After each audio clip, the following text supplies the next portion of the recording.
Good evening there, everybody. What is happening? Hopefully you all are having a wonderful day today. So when it comes down to it, I thought that I would review this little video that I found very particularly interesting. And before I really get into kind of the subject of this video, I thought that I would kind of do a little bit of an intro. For those of you, of course, that don't really know me and how I got into boxing, I've told kind of this story before of how I first kind of started watching it. I believe that the first fighter that I started watching for getting into that of the sport of boxing actually wasn't really any current fighter. It was actually that of Iron Mike Tyson. Mike Tyson, of course, very popular boxer throughout the 80s and that of the 90s and somewhat of the early 2000s. One of my favorite Mike Tyson quotes that not a lot of people actually know about, I believe he had a quote that stated that not everyone that you fight is your enemy, and not everyone that tries to help you is your friend. And not only, of course, could that be related somewhat in terms of fighting, but it also could be really related in terms of life. And the way that I'm going to kind of relate it here is that a lot of people, they don't really know the difference between that of constructive criticism and maybe someone that might be trying to help them, or maybe someone that's trying to be objective, versus someone that might be a quote-unquote hater or someone that's really trying to tear down someone.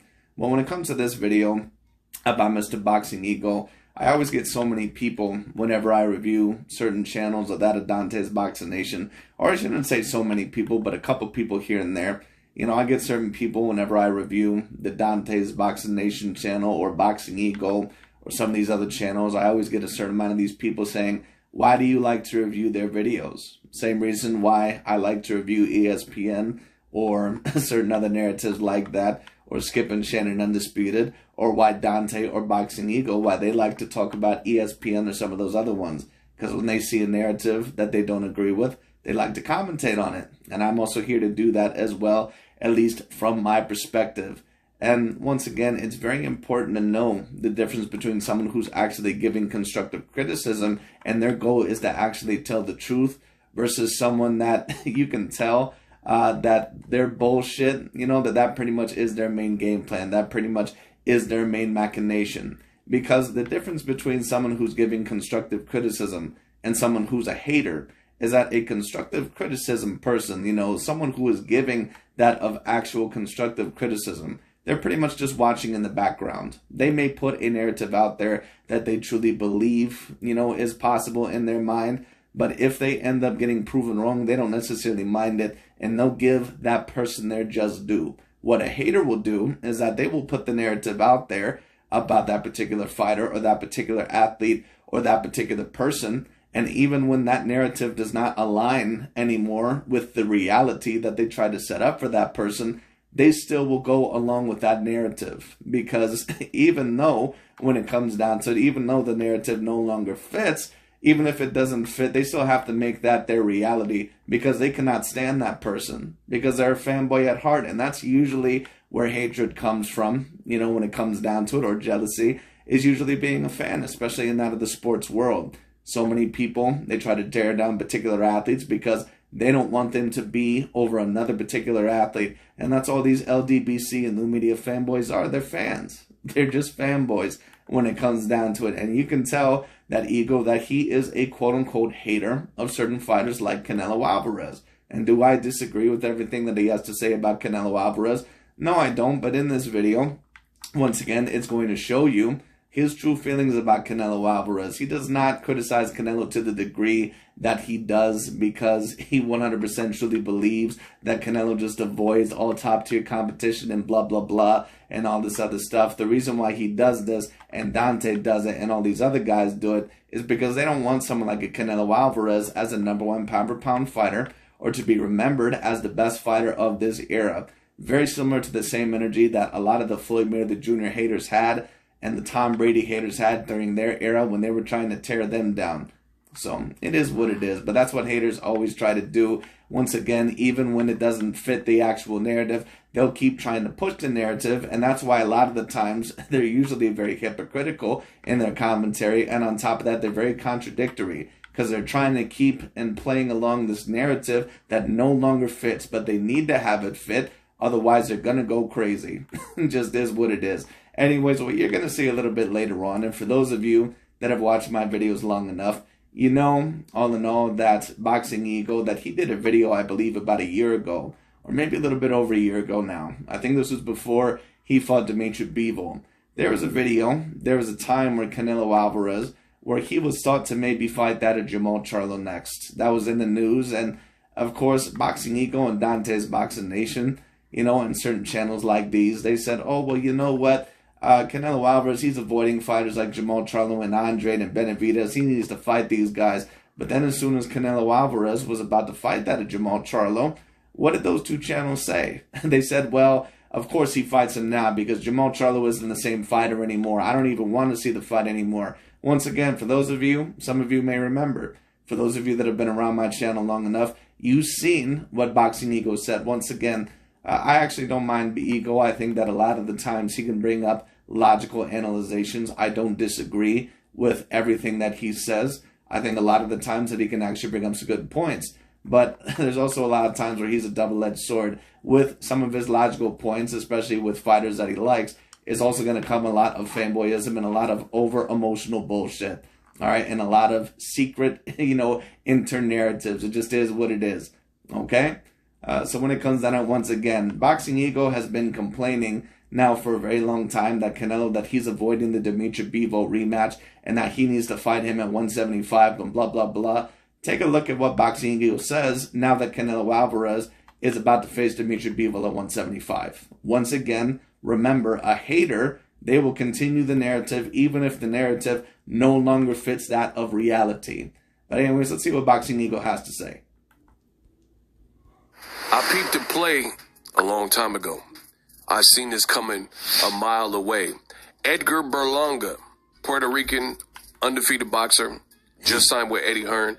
He says that if he were to fight Canelo Alvarez on pay-per-view, they would hit over 1 million pay-per-view buys. That's what I want to talk about in this video. What up, Fight World? It's your boy Ego, and I'm back with some more boxing.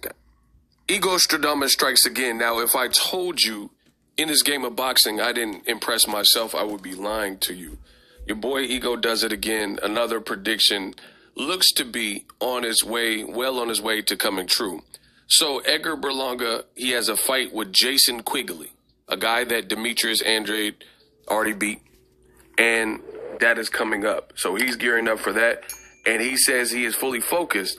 But then and notice that Mr. Ego said that a guy that Demetrius Andrade already beat.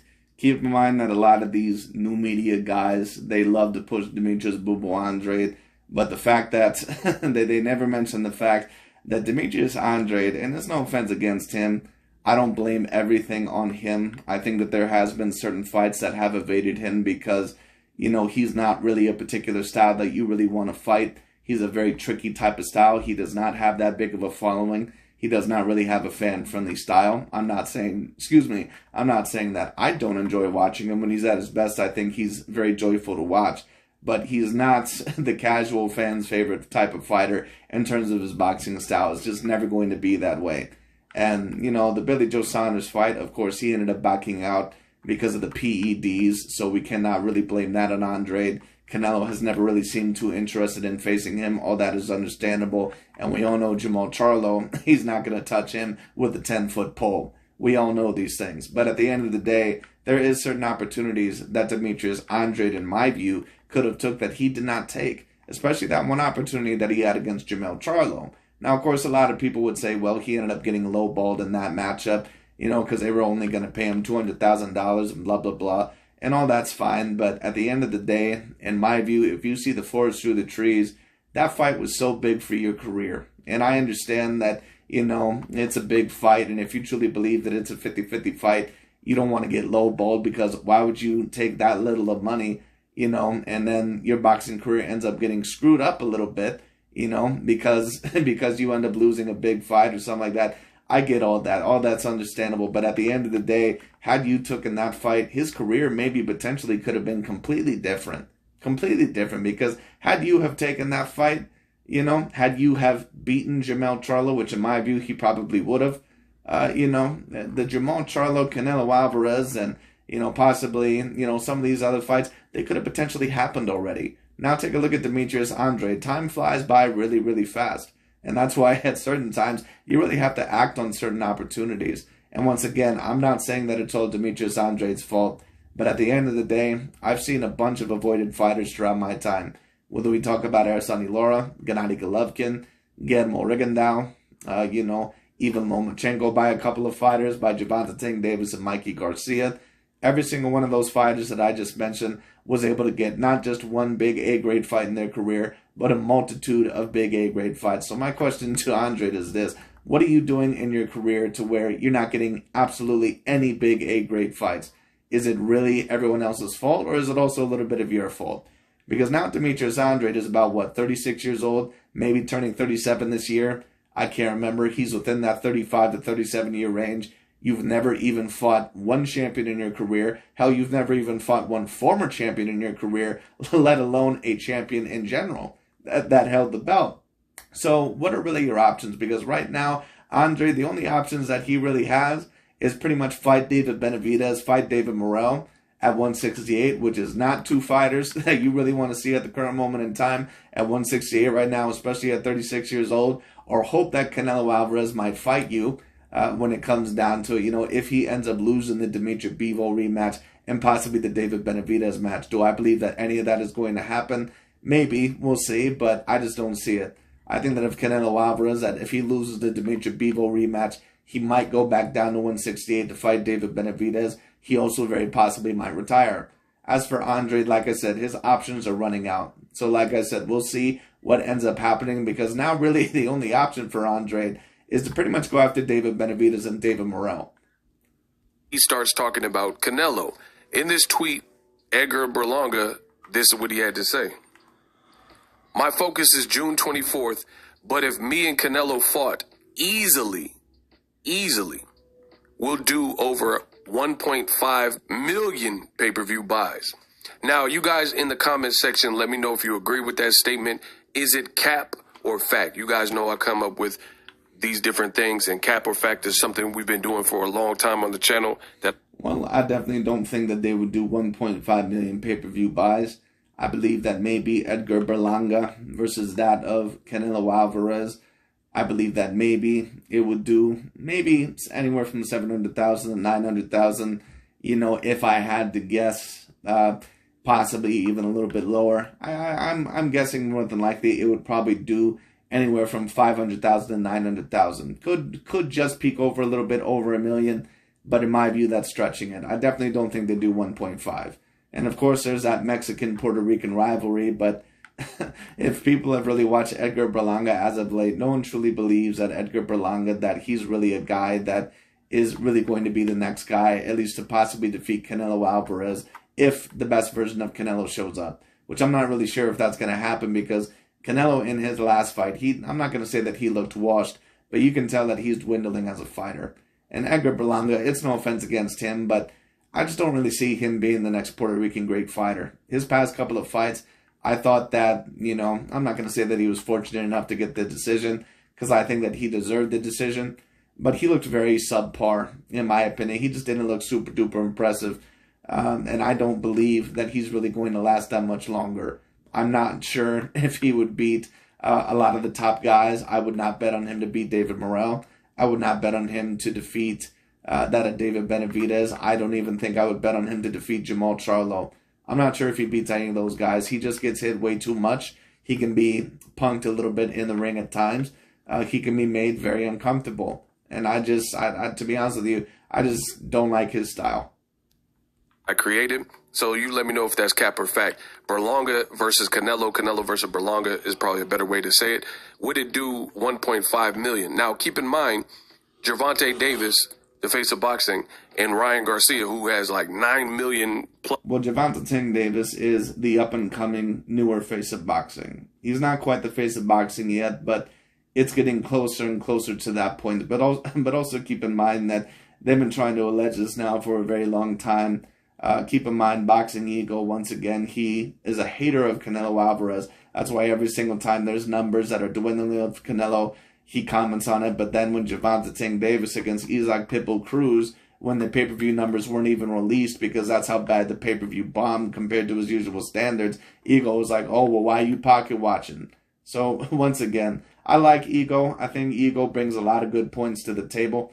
But at the same time, he's also going to bring a lot of bullshit depending on which fighter he's talking about. Instagram followers in his own right, they did like over 1.2 million. And like I said, I need to see Gervonta Tank Davis get consistent numbers to call him the new face of boxing. Now, I believe that he will be the new face of boxing after Canelo Alvarez, after that dragon has been 100% slain.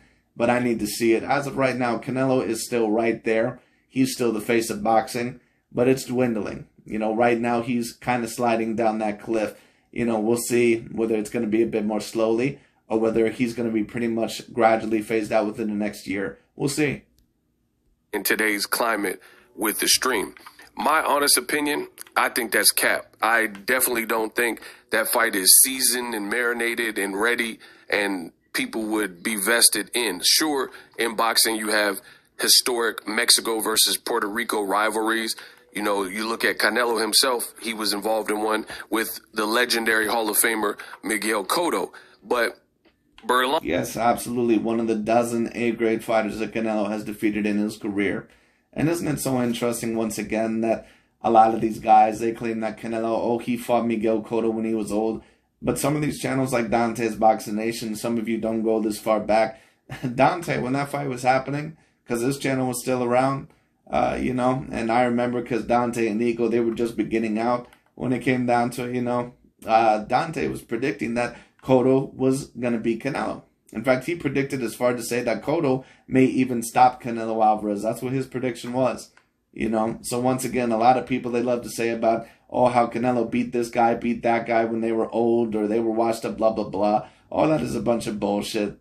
You know, don't get me wrong. There's certain fighters that, you know, maybe he's fought that weren't necessarily at the best point in their career. You could argue that, like Sergey Kovalev, he wasn't necessarily the same fighter like what he had been against Andre Ward, but he was still an A-grade level fighter. He was coming off of 2 very decently dominant wins. You know, he also beat Miguel Cotto when he was an A-grade fighter, a little bit of a refreshed fighter from that of Freddie Roach, and he was able to beat that of Miguel Cotto. Miguel Cotto, by the way, one of the more underrated boxers probably within the history of boxing. And when I say underrated boxers, I'm talking about from a standpoint of his boxing ability. Miguel Cotto was known as a Puerto Rican warrior. He's known as a guy that was in a lot of wars and a lot of brawls.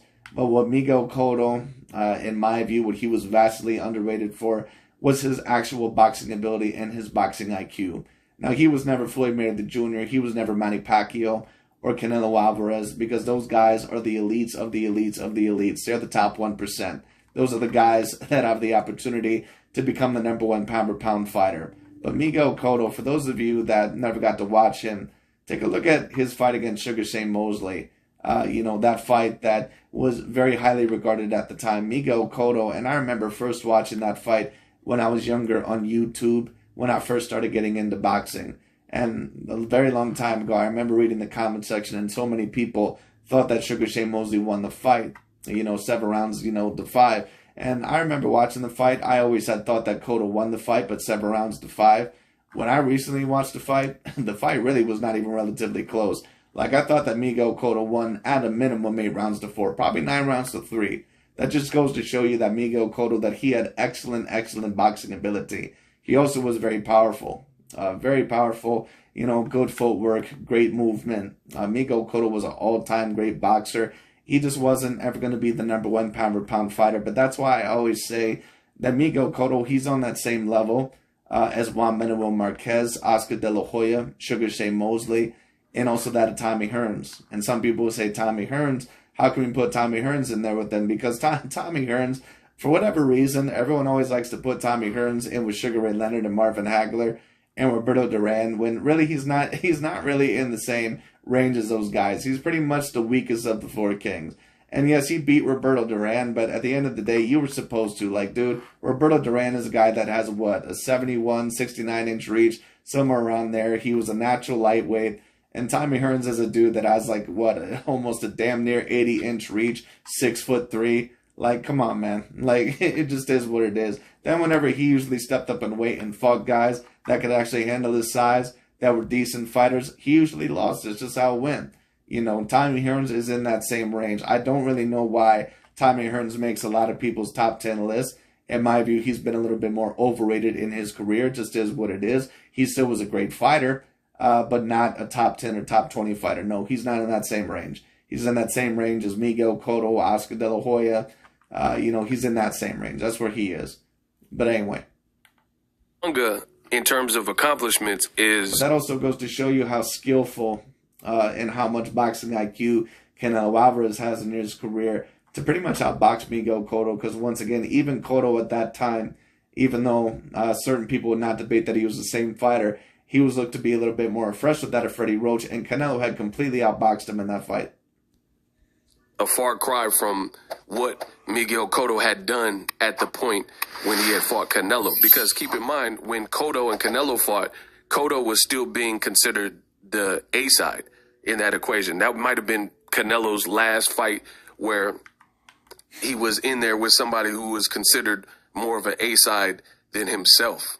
So guys like Felix, Tito Trinidad, and Canelo, in terms of the island of Puerto Rico, they're like sacred national treasures. Edgar Berlanga, I don't think, there's no shade on him, but I don't think he's amassed that type of, accolades in the game to get that. So you guys let me know what you think. Would it do over 1 million? But regarding the Ego Stradamus prediction, I told you, Canelo, I think... And I'll say this about the Puerto Rican fighters, because usually there is or has been one great Puerto Rican fighter per each generation. This one, in my view, is still looking for their great Puerto Rican fighter. I think maybe the last one may have been Danny Garcia, if you wanted to count him. Of course, he's Puerto Rican-American, but still, certain people, of course, for those of you that go several years back, Felix Verdejo was looked at as the next Puerto Rican hope. Of course, he fell a little bit flat. Not only did he get a couple of knockout losses, but when it came down to it, I believe, within recent years, I think he was actually caught possibly, at least allegedly, murdering his ex-girlfriend or his former girlfriend. I believe actually drowning her at the bottom of a river, or at least actually tying stones to her feet and dropping her body off in a river. But anyway, you can look that up for yourself. Anyways, when it comes down to it, Felix Verdejo was a little bit of a hope, I believe, for them. He ended up falling flat afterwards. Edgar Balanga, of course, has gotten a little bit of hype behind him. But to be quite honest with you, I don't think that Edgar Balanga is going to last that much longer. I would not favor him over any of the top 168-pounders. Not any of them. Just is what it is. The one kid that stands out to me, if we're talking about Puerto Rican level fighters, or Puerto Rican fighters, excuse me, I think is that one kid or that one fighter that fights at 140. I think his name is Xander Reyes or something like that. I can't really remember what his name was, but I believe that's the kid. Fought on a couple of Jake Paul undercards, I believe. That kid is very talented, but we'll see. He's not really confident to face the best, to fight the guys like Jermall Charlo, Demetrius Andrade, David Benavidez, guys like that. Some would argue, hey, but why is he fighting Bivol? I'll save that for another video.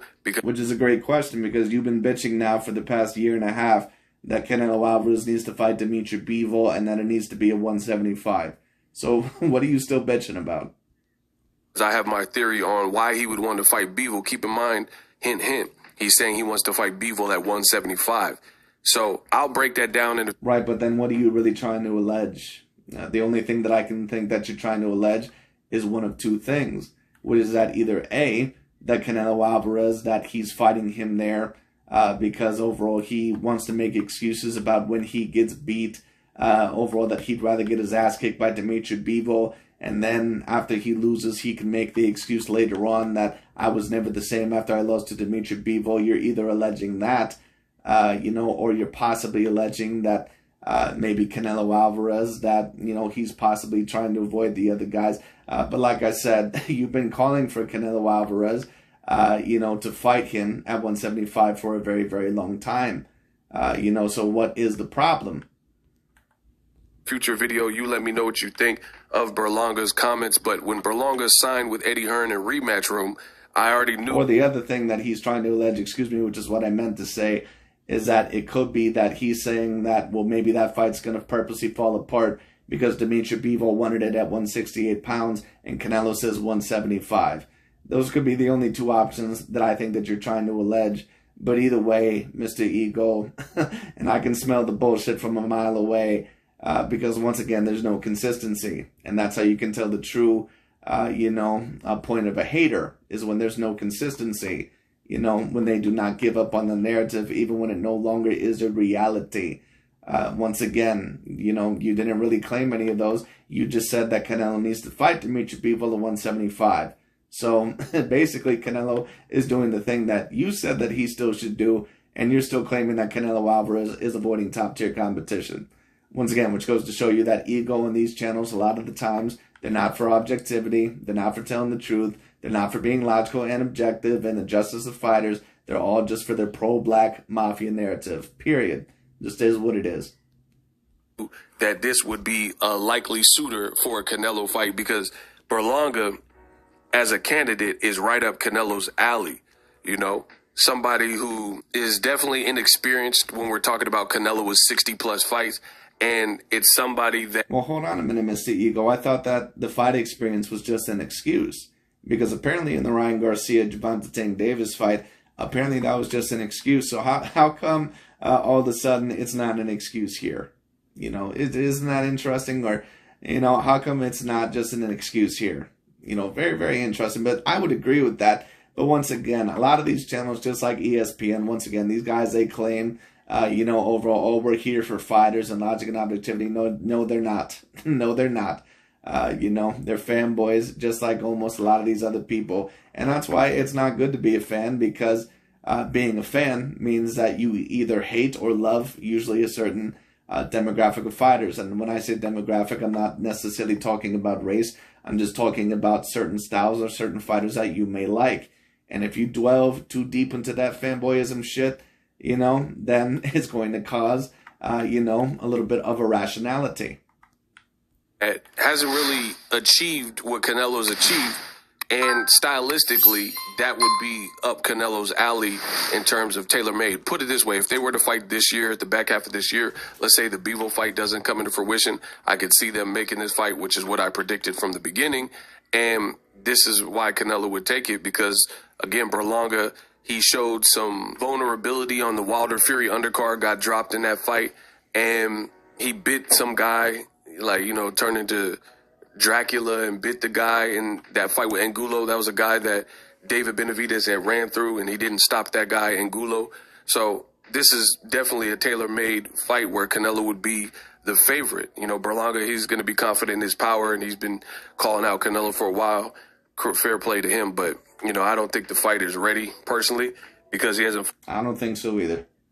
Anyone near as close as Canelo. And to be honest with you, this is just my view of it. I hope that I'm wrong, because I always root for up-and-coming fighters to be the best in their career, no matter who they may be, no matter the demographic, because once again, I don't play into that. But I just don't see it from Edgar Berlanga. I just don't see it. I'm a pretty harsh critic. I usually tell things from my perspective, at times even very harshly. I just don't see Edgar Berlanga really making much of himself in the boxing scene. I think that he's a great athlete, but not a great enough athlete to the point to where his lack of boxing IQ is going to help him enough. I just don't see it. And even getting through Quigley, that doesn't make you ready for a Canelo. Let's keep in mind that a lot of people are saying Canelo looks like a shell of his former self and washed and stuff like that.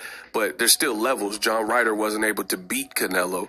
So it's not about that. It's about, can he beat the top guys like David Morrell and Benavidez, who are looking spectacular and also much taller. Drop your thoughts in the comment section. Let me know what you think, and I'm out. But anyways, that's pretty much about it. Also very interesting what Ego kind of said there at the end, because he's saying, well, a lot of people are now saying that he's a washed-up version of himself and that he's a shell of himself. Interesting, because Ego was trying to allege somewhat of the same thing for a very long time now, but now it almost seems like he's almost backing off of it a little bit. Could it be that they're doing this because Canelo Alvarez, if he faces Benavidez or Bivol, that if he loses, those two fights, that they can say, see, he was overrated the whole entire time? More than likely, that probably is what they're trying to do, because they've been trying to do that for the past several years. But it is what it is. Anyways, that's really about it for today. But I do believe that more than likely we are seeing the beginning of the end of Canelo Alvarez. I just don't see the same fighter. I think that he's a step slower. I think that he's a step, pretty much more lethargic. I don't think his stamina looks the same. I don't think his power nor his speed looks the same. I don't think he looks like the same fighter. Once again, you can tell that the intelligence is still there. his accuracy is still there, and, you know, he still has decent defense, and, you know, he's still a very, you know, good to great all-around fighter. But he's no longer the A-plus fighter that I seen those 3 years ago. So we'll see what happens. But anyways, we'll see. Going to be very interesting to see what may happen in that Canelo versus Dimitri Bivol fight. So we'll see. That rematch. But anyways, that's pretty much about it for today. Thank you guys so much for watching. I'll talk to you all later.